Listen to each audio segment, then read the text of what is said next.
Hey everyone, it's Mason, your Bewilder guide, and we just got done getting a lot of rest because the crew was totally exhausted from our journey to Will Rogers State Beach.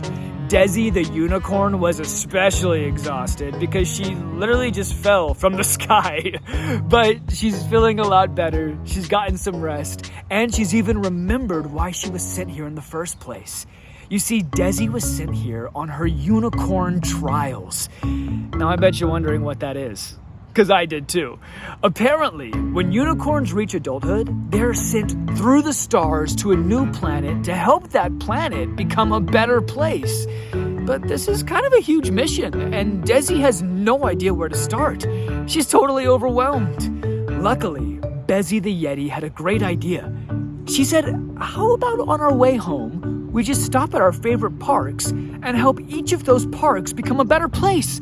And then little by little, we'll be helping the entire world become a better place. Dezi loved this idea because she was excited to see Los Angeles. The crew agreed, and we all set off to help Dezi complete her unicorn trials.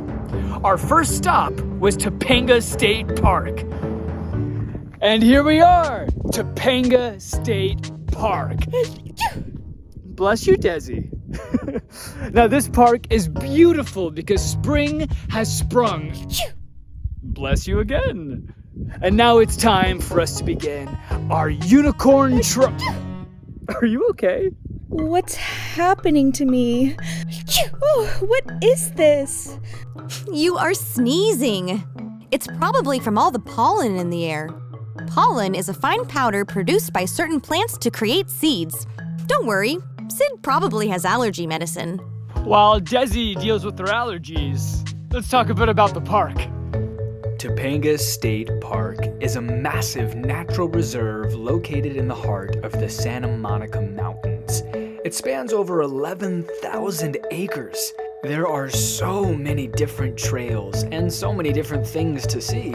We started our journey at the Santa Ynez Trail, which follows a creek at the base of the mountains all the way to the Santa Ynez waterfall. But be prepared, there's a ton of poison oak on this trail. Poison oak can be identified by its 3 shiny green or red leaves. Remember, leaves of 3, let it be. If it's shiny, watch your hiney. Stay on the trail so you don't end up with an itchy rash. Also, be on the lookout for the colorful dragonflies down here by the creek. This one is called a spring water dancer. I'm ready for my close-up. Work, work, work, work, yas. You should probably bring water shoes and hiking poles so you don't have to hop along the rocks like we had to. Ultimately, we weren't actually able to make it to the waterfall because the path was too flooded. But Hydra and Kraken swam over to it, and then they took this cute photo together. However, we were able to complete the Mush Trail at Trippet Ranch, which will take you all the way up the mountains to Eagle Rock Overlook. By Eagle Rock, we saw a whole valley of bush poppies.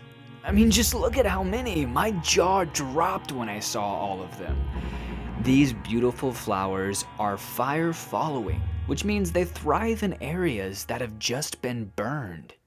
These cloud-like flowers are called blue blossoms, and although these native plants are called blue blossoms, they can also sometimes be white. These flowers are important sources of nectar for the California honeybees, who are attracted to its fragrance and bright color. So they climb inside to drink the nectar.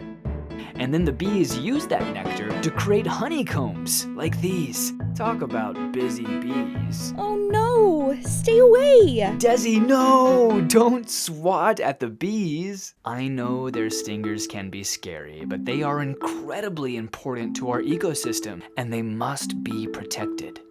Why? They are responsible for 1/3 of the world's food production.